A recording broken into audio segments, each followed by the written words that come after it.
खोक्या प्रकरणाच्या आडून माझ्या खुनाचा कट रचला होता।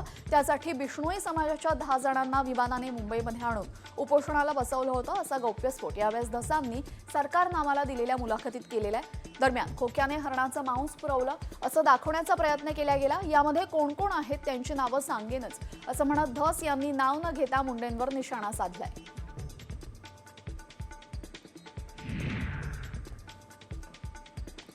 हरिण आमचा देव आहे। हरणाच्या मांसासंदर्भातले सर्व आरोप खोटे असल्याचा दावा खोक्याची बायको तेजू भोसले हिनं केलेला आहे।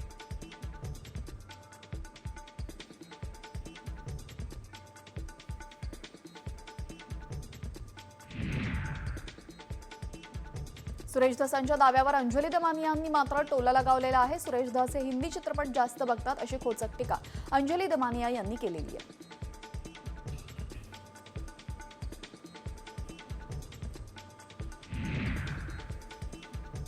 भाजप आमदार सुरेश धस यांनी केलेला आरोप गंभीर आहे। त्याची उच्चस्तरीय चौकशी करावी अशी मागणी काँग्रेस नेते विजय वडेट्टीवार यांनी केलेली आहे।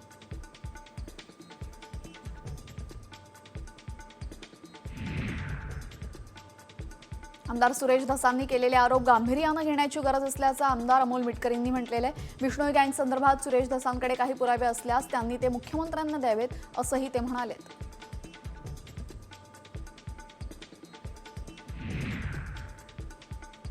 सुरेश धसांच्या आरोपांवरून तृप्ती देसाईंनी हल्लाबोल केलेला। धस खोक्याचे आका आहेत, त्यांना बीडच्या राजकारणाचा हिरो व्हायचे अशा शब्दात तृप्ती देसाई यांनी टीका केलेली आहे।